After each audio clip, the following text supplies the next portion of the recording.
Welcome to Numi Talks. I am Mark Long, your host for today.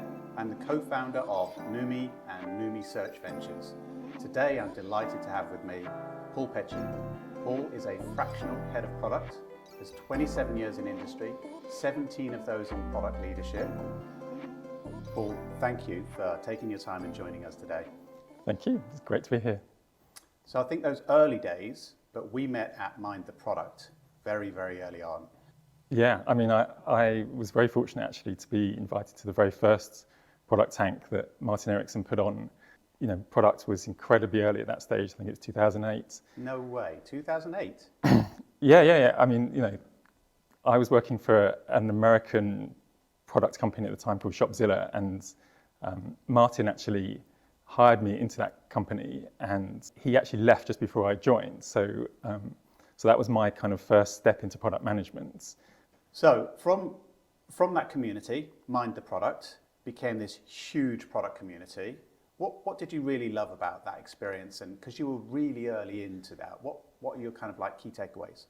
Like I said, 2008, product didn't really exist in London. It was such an early stage.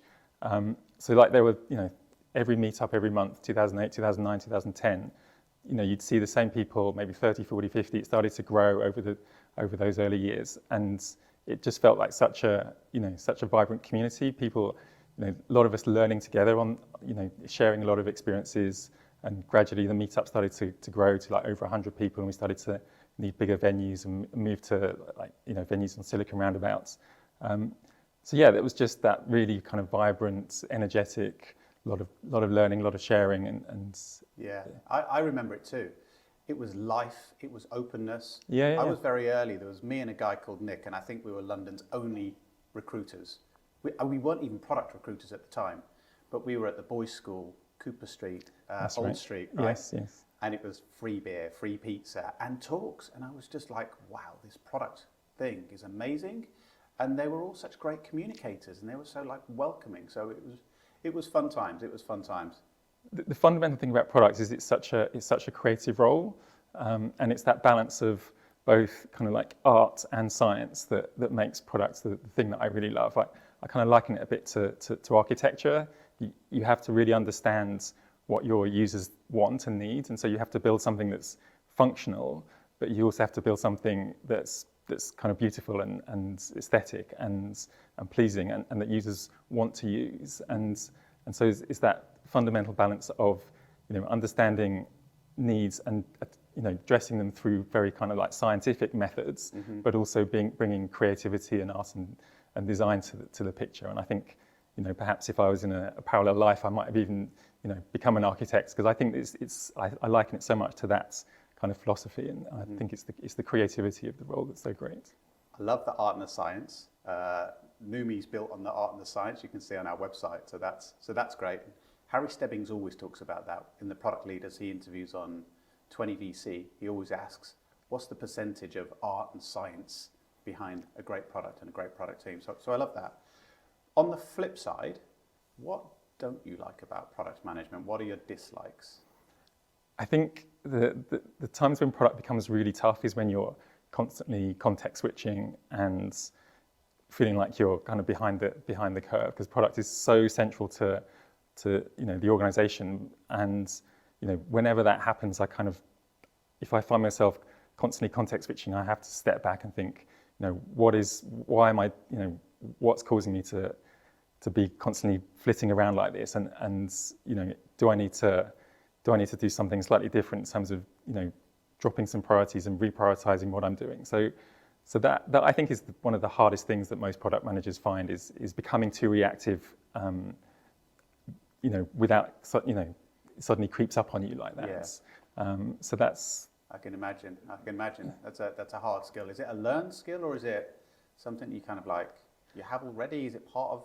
I think you have to learn to say no. You have to learn to say no in a proactive way, and explain to people, you know, that we're not doing these things because we're doing these things, and these are the things which are so much more valuable, and these are things that are going to move us forwards and drive what we need to achieve. Yeah.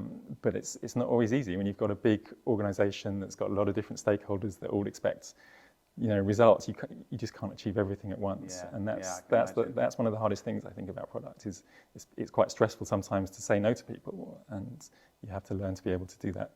Would you tell me about some of the products that you're the most proud of? Yeah, so I mean, there's a couple that come to mind.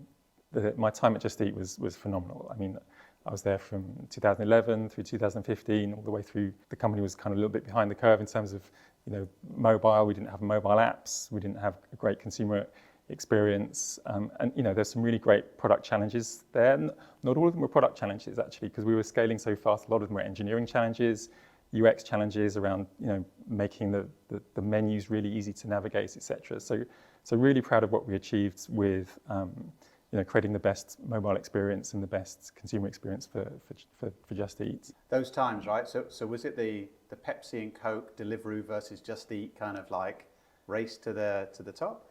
So the time I was there wasn't Deliveroo. I mean, we were actually behind a company called Hungry House. Okay. If you remember those early days. They're European? No, they were UK. So they Okay. were a little bit. I think they were we were on par, number one, number two with Hungry House. We were ahead of them in the market, but didn't have the best experience. Yeah. And Deliveroo came along, kind of like took a different approach to the market. Okay, wow.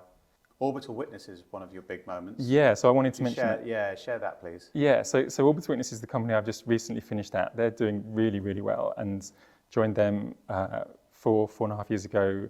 Met the founders through Seed Camp. They're on a mission to automate legal due diligence on property transactions, and that's a fascinating business. They're basically building software that thinks like a lawyer. So anyone who's gone through a property transaction will know that. I know this. I remember working with you as well, and I've like solicitors, loads of boxes, loads of paper, and you're really. It's an incredibly it's still an incredibly antiquated, process and business. All of the time taken in a property transaction takes, all of those risks that you want to understand at the beginning of a transaction, only you can find out at the very end. Yeah. So, the vision is to be able to automate all of that understanding that you need from the legal documents and the maps, etc., and be able to pull that out and have it up front so that you can, imagine a button on Rightmove or something that says, check legal risks, and you could understand those at the beginning. Yeah, that's amazing. Yeah, so the business when I joined was entirely focused on commercial real estate. Yeah. Commercial property lawyers, so some of the biggest city law firms in the world. Yeah.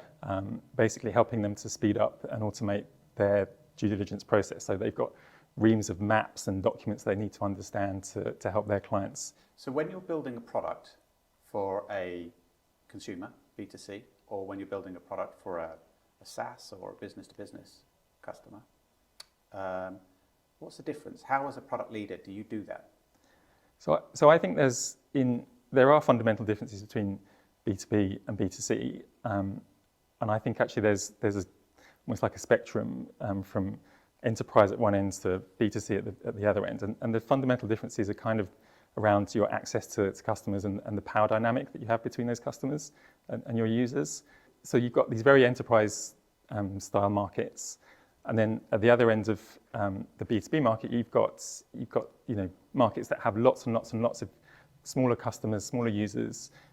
Think of products like Miro or Intercom, where it's essentially like a product-led growth business model. Yeah. You're not at risk of building something that's bespoke for just one customer. You've got to build a very broad product for lots of users. Yeah. And that changes how you think about how you do your discovery and what you prioritize. I remember when we worked together, you told me about the cake analogy. Yeah, so the cake analogy is one that I learned from Daniel Reed at Just Eat when I was there, and he came up with this line of building a team is like building a cake, in that you add different ingredients at different times to try and get the right rise or the right taste or whatever. And and I think it's a great analogy that stuck with me the whole time. Building products does require a whole team, and you need different skills and different attitudes and different temperaments, etc. And so each person you hire into that team needs to be complementary to the other people who are in the team. And so that's I think that's a really good analogy for how to.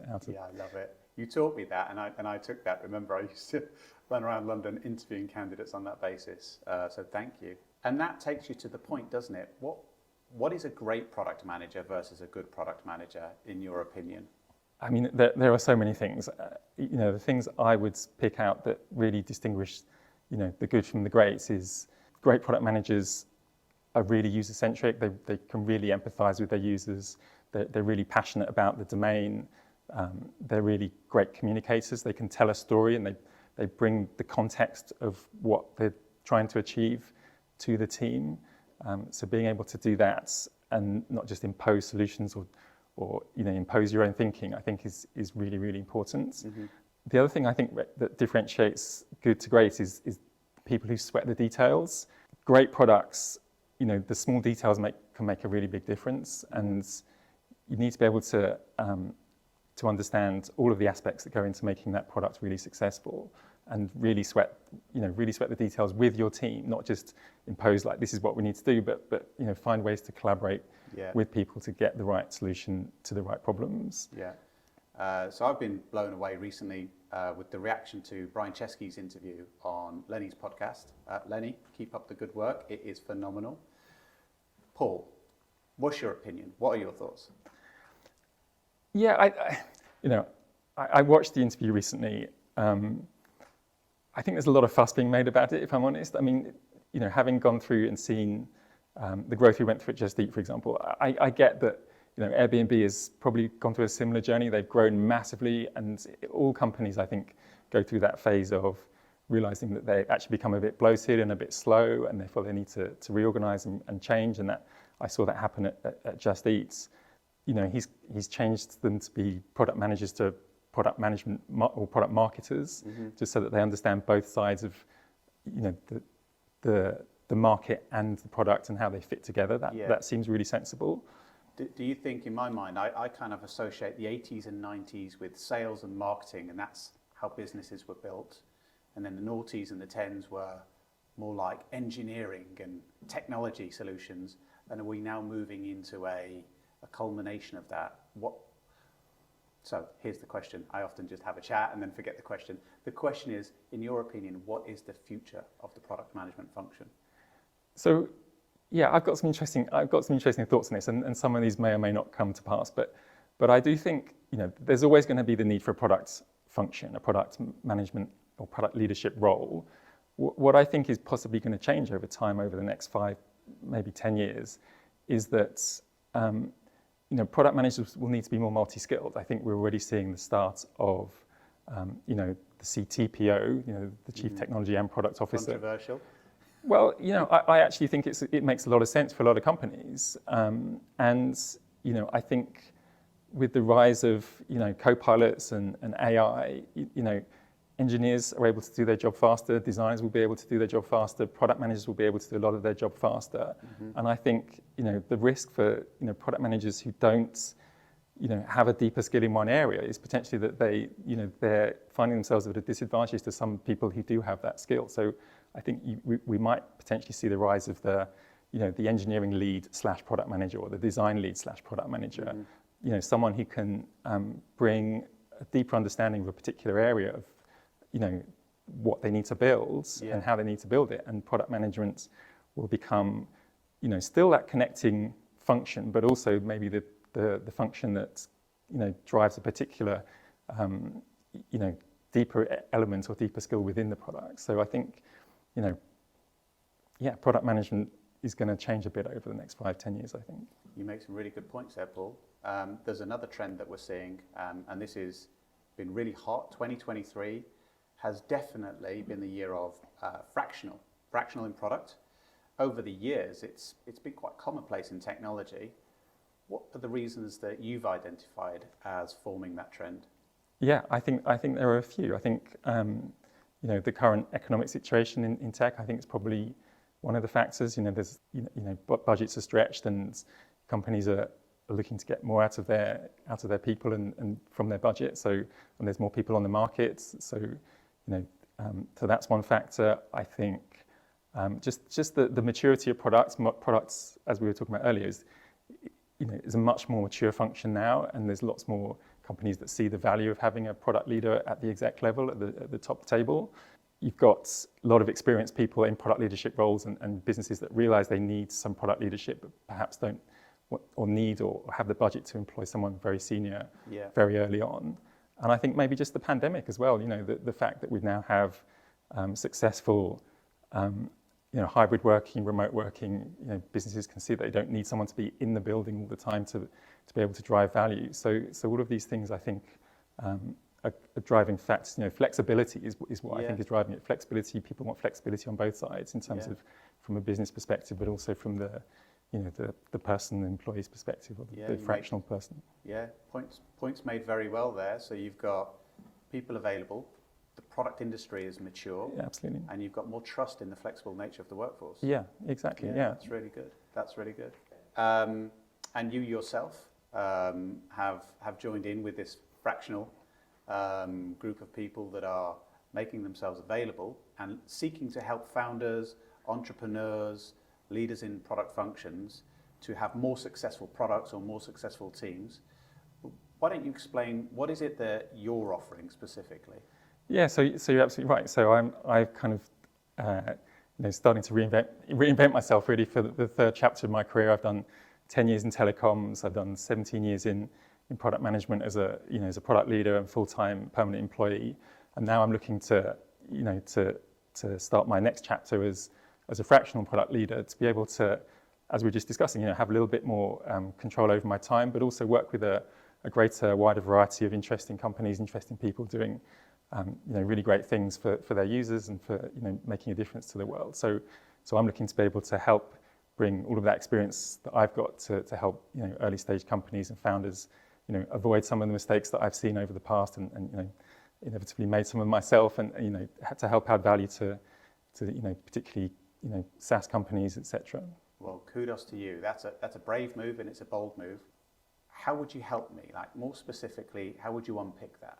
Yeah, so I think there's a lot of companies out there, particularly early stage companies, that are really trying to find product traction. They're trying to find sustainable revenue growth, and they probably have like a really great product vision. They probably have a really clear problem that they're trying to solve in a market they're trying to address, but they're not exactly clear how to go about achieving that product traction and doing it as quickly and effectively as possible. So the sorts of things that I think I can help with is helping turn that product vision into a really compelling value proposition, making that really exciting and clear about the types of users we're trying to address and the exact types of problems we're solving, and turning that into a really clear strategic plan to basically create more confidence that the investment that a company is making in products can drive sustainable revenue and sustainable growth. Would that help a founder with their next ambition to raise?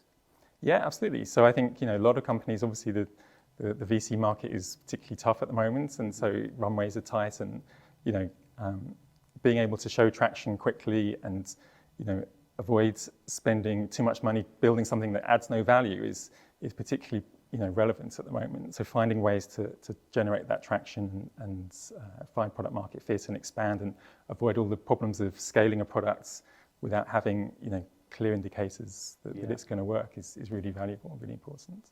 Paul, this has been fantastic. Thank you so much for your time. Thank you, Mark. It's been a pleasure.